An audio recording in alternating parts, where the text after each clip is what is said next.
गुरुदेव भगवान की जय।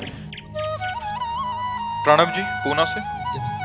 राधे राधे महाराज जी। महाराज जी, क्या श्री जी लाखों भक्तों की एक साथ उठी पुकार को सुनती हैं? जब सभी हृदय से एक ही भाव से ही मांगते हैं कि हमारे गुरुदेव, उनकी आयु बढ़े, उनका शारीरिक कष्ट कम हो, तो क्या वो करुण पुकार श्री जी तक पहुंचती है? सुनो भरत भावी प्रबल बिलख कहो मुनिनाथ, हानि लाभ जीवन मरण जस अपजस विधि ये पहले से निश्चित हो चुका है, उसको नहीं टाला जा सकता। जिस दिन इस शरीर की मृत्यु होनी उस दिन होनी ही है, चाहे 50 करोड़ लोग विनय करो तो 5 सेकंड नहीं बढ़ाया जाएगा। ये अगर बढ़ाया जा सकता, आप विचार करके देखिए, तो जिनके पुत्र भगवान श्री राम हैं, उन माता कौशल्या को विधवा क्यों होना पड़ता है? क्या वो अपने पिता दशरथ जी को, लेकिन नहीं, आयु खत्म तो खत्म, पक्का समझो भगवान ने भी ऐसा।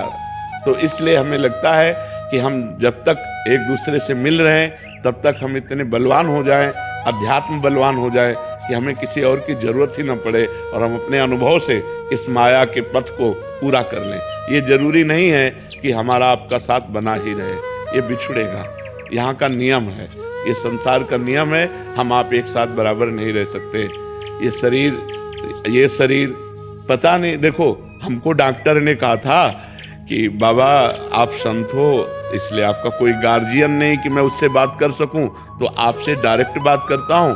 आप 2.5 वर्ष या 5 वर्ष, आपकी जिस किडनी की जो हालत है वो आप 2.5 वर्ष या 5, आज के 20 वर्ष पहले कहा था 2.5 वर्ष या 5 वर्ष, और 4-5 डॉक्टर मिलकर के ऐसा स्वामी श्री राम सुखदास जी के संतों ने वो सब व्यवस्था की थी। हम तो अकिंचन भिक्षावृत्ति से जीते थे, हमारे पास तो एक पैसा भी नहीं था। तो उन्होंने कहा कि आप 2.5 वर्ष या 5 वर्ष, तो मुझे कुछ भय नहीं लगा, मुझे लगा कि बहुत कम समय में भगवत प्राप्ति हो जाएगी और 2-2.5 वर्ष में या 5 वर्ष में भगवान मिल जाएंगे। 20 वर्ष हो गए, ये भगवान के विधान को जाना नहीं जा सकता। अच्छा, कई बार ऐसे झटके आते हैं कि हम भी इनको बोल देते हैं कि देखो तुम लोग आप सब अपने संभालो, कभी भी हमारा शरीर छूट सकता है, ऐसी परिस्थिति आती है। और फिर 1-2 दिन में 3 दिन में तो हम ये समझते हैं कि आप लोगों की प्रार्थना इन झटकों से हमें बचा रही है। जो पूरे भारतवासियों की प्रेम की भावना है, एक गिरे गिरे फिर एकदम बिल्कुल संभल जाते हैं। लेकिन अंतिम तिथि को नहीं टाला जा सकता, जो अंतिम तिथि है उसे नहीं टाला जा सकता, वो निश्चित है, वो हमारी भी समझ में नहीं है और किसी की समझ में नहीं है। वो जब आएगी तो किसी की प्रार्थना काम नहीं करेगी, उसमें जाना है। अगर ऐसा होता तो बड़े बड़े सिद्ध महापुरुष हुए हमारे भारत देश में, और लोग प्राणों से भी अधिक प्यार करते थे, वो क्यों जाते? देखो चैतन्य महाप्रभु चले गए, हरिवंश महाप्रभु चले गए, स्वामी हरिदास जी चले गए, निम्बारकाचार्य, वल्लभाचार्य, शंकराचार्य, बड़े बड़े महापुरुष आए और अंतर्ध्यान हो गए, चले गए। तो हम सबको भी जाना है, जाने की तैयारी कर लो। जो पहले से तैयार न थे पछता कर चले गए। हम सबको जाना है, जाने की तैयारी बस करनी है। खूब नाम जप करो, पाप कर्म को इसी जन्म में भस्म कर दो, नया कोई पाप कर्म न करो। स्वागत होगा भगवान के दरबार में आपका कि आपने मनुष्य जन्म लेकर अपना काम पूरा कर लिया। ऋकलोचनी शरण जी महाराज। महाराज जी, आपके चरणों में कोटि कोटि प्रणाम। महाराज जी, पिछले कुछ समय से नाम महिमा का जो आप वर्णन कर रहे हैं कि 1 से 13 करोड़ तक की महिमा का वर्णन, महाराज जी जो साधक लाडली लाल स्वरूप अपने सदगुरुदेव भगवान की चरण कृपा से उनकी अलौकिक लिफ्ट में बैठ गया है, वो इस कोटि गणना में आएगा या नहीं महाराज जी? कोई भी श्वास हमारी प्रभु के नाम से विलग न हो, बस हमारा नियम यही है। हरिवंश नाम बिसरय न छिन, श्री हरिवंश सहाय भल। हरिवंश भरोसे भय निडर, नित गर्जत हरिवंश बल।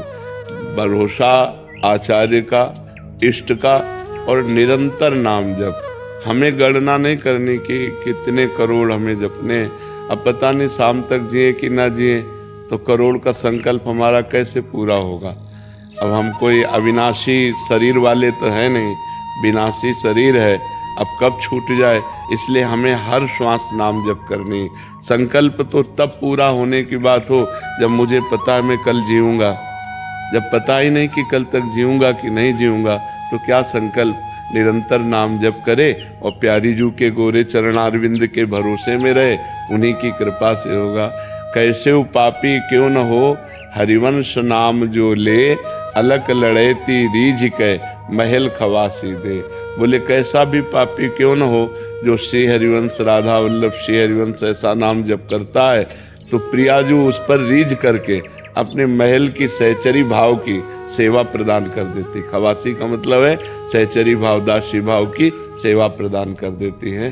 तो अपने तो शरणागत जन है, अपने संख्या वाले तो है नहीं, अपने शरणागत जन है, प्रियाजू के भरोसे हैं, उन्हीं के भरोसे। मेरे बल श्री वृंदावन रानी, जाहि निरंतर सेवत मोहन, बन विनोद सुखदानी। मेरे बल श्री वृंदावन रानी, जिनकी चरण कृपा ते पाई, कुंज केली रस सानी। जैसी रूप लाल हित हाथ बिकानी, तो निधि पाई मनमानी। मेरे बल श्री वृंदावन रानी, हमारी उपासना में बिक जाना है। प्यारी जू के हाथ बिक गए। अब जैसे हम अधम नीच पामर जो कुछ बन रहा है वो कर रहे हैं, बकाया हम आपकी शरण में, आपकी कृपा से हमारा मंगल उद्धार या सहचरी भाव से सेवा जो है वो सब आपके चरण कृपा से है। अपने लोगों का भाव ऐसा है। शिल्पा जी हिमाचल से। राधे राधे महाराज जी।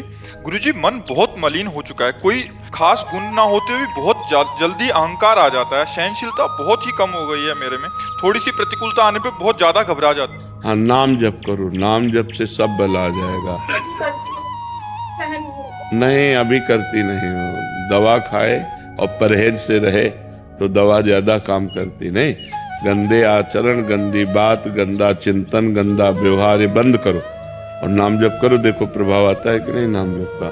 बड़े से बड़ी समस्याओं को शांत भाव से मुस्कुराते हुए सह जाना, ये अध्यात्मवान की सामर्थ्य होती है। संसारी आदमी जिनमें विचलित हो जाता है, अध्यात्मवान में गंभीर रहता है, शांत रहता है, प्रसन्न रहता है।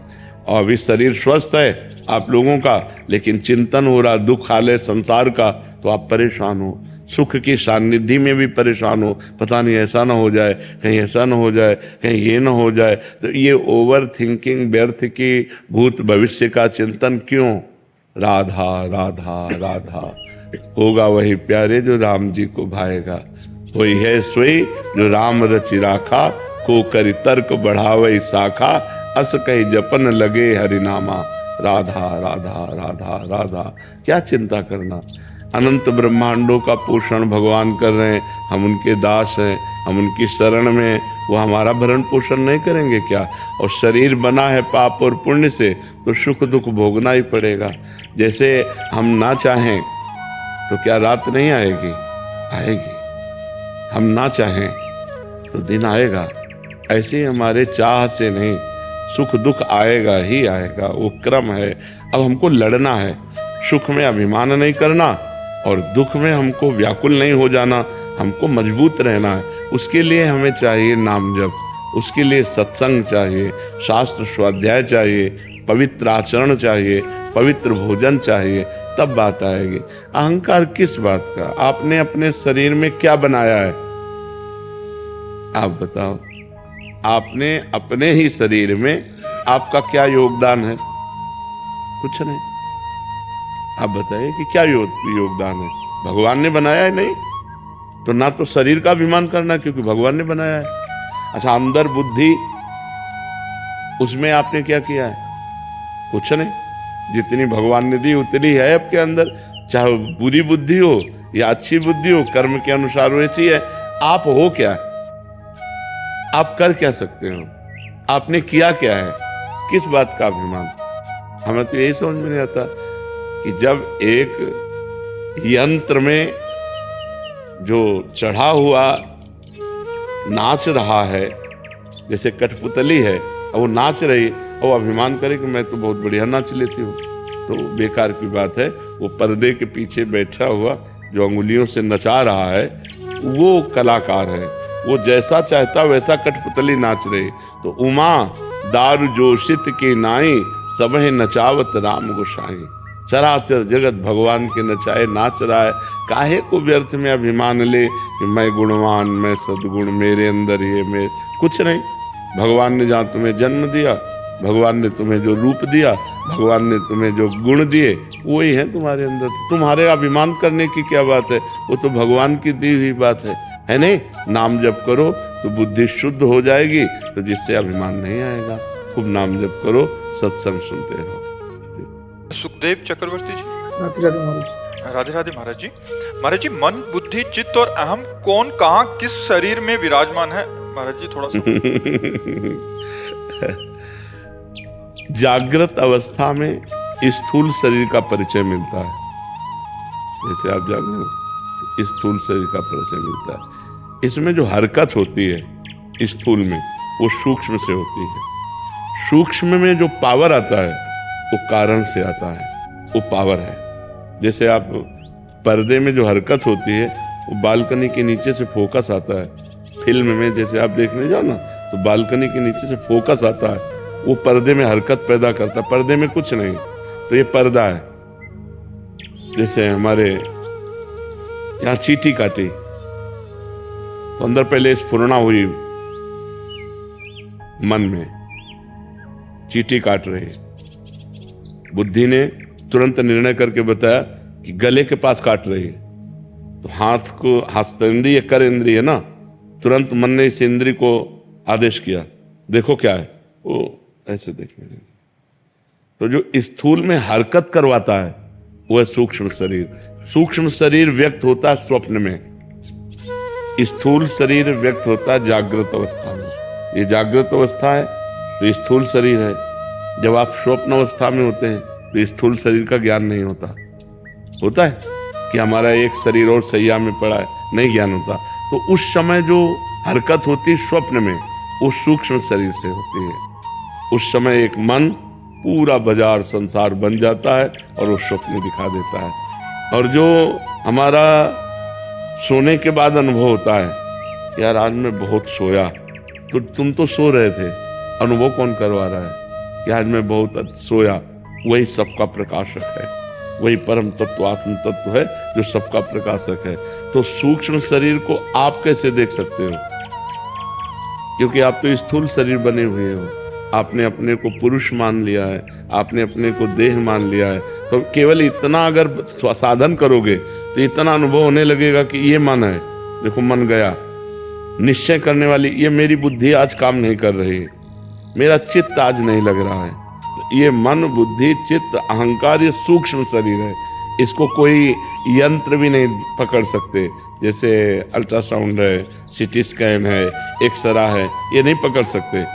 इसको ध्यान के द्वारा जाना जाता है। जब हम ध्यान में तो मन, बुद्धि, चित्त, अहंकार सब एक एक दिखाई देता है। जब भजन करते हैं तो भजन करो तब जान पाओगे, ऐसे थोड़ी। ये बाह्य सूक्ष्म है। आपकी स्थूल दृष्टि तो स्थूल देख सकते हो बाहर, अंतर में आओ, अंतर में घुसो, तब सूक्ष्म में प्रवेश होगा, तब सूक्ष्म शरीर को जानोगे। जब सूक्ष्म शरीर को जान जाओगे तब कारण शरीर को जानने की योग्यता आ जाएगी। और जब स्थूल, सूक्ष्म, कारण तीनों को अपने से अलग देखोगे तब अपने को देखने की योग्यता आएगी, तब आप अपने को जान पाओगे। ये ज्ञान है। अब ये कोई ऐसे समझ में तो आएगा ना बिना साधना के, बिना भजन के समझ में। संत महात्मा जो सच्चाई से चलते हैं, रात दिन उसमें लगे रहते हैं, तब उसका अनुभव करते हैं। तो हम नाम जप करें, इससे कल्याण हो जाएगा। हाँ, खूब नाम जप करो, बुरे आचरण मत करो। जैसे शराब पीना, मांस खाना, ये सब गंदी बात नहीं करते ना। हाँ, पराई बहन बेटियों की तरफ गंदी दृष्टि नहीं।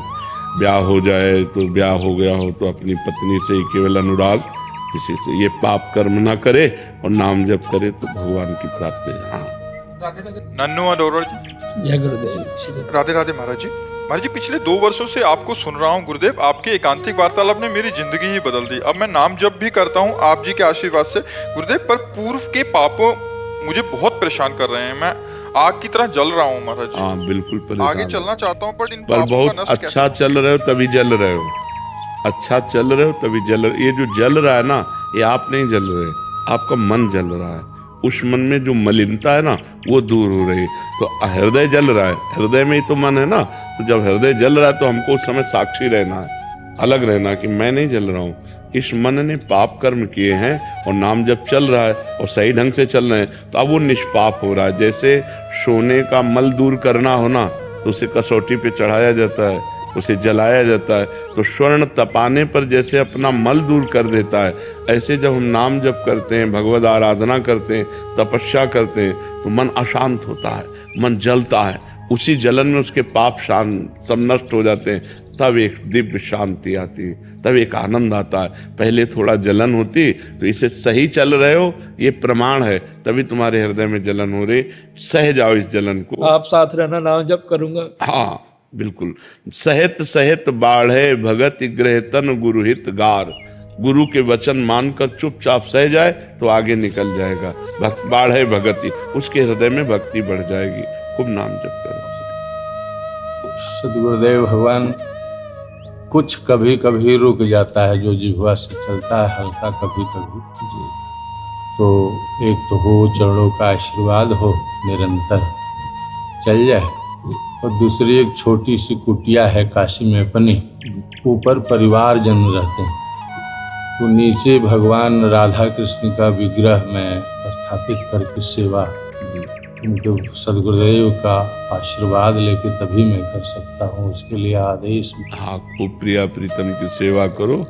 और नाम जप को निरंतर चलाने के लिए भोजन पवित्र और अल्पाहार और मौन का आश्रय, अधिकतर मौन का आश्रय। मतलब हम जड़ मौन नहीं कह रहे कि आवश्यक हुआ बोल दिया, लेकिन अधिकतर मौन का आश्रय लें।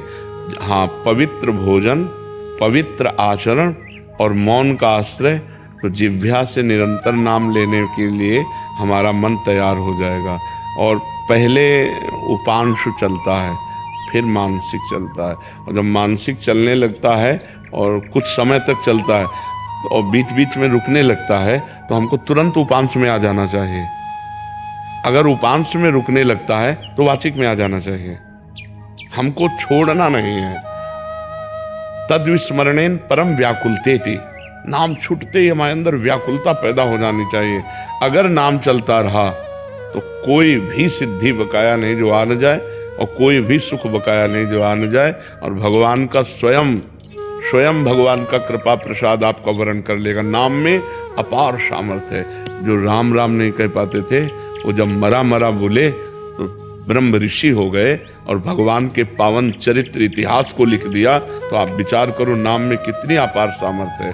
जिसने बालक के निमित्त से नारायण पुकारा, उसका परम कल्याण हो गया। तो हम नारायण नारायण पुकारेंगे तो हमारा कल्याण क्यों नहीं हो जाएगा?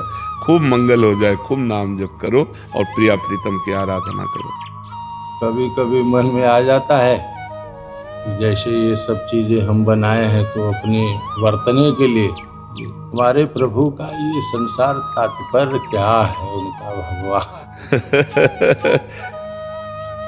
ब्रह्म जैसे एक शीशे के महल में आप खड़े हो जाओ, और शीशे कई प्रकार के होते हैं। एक बड़ा रूप दिखाने वाला, एक छोटा रूप दिखाने वाला, एक भयंकर रूप दिखाने वाला।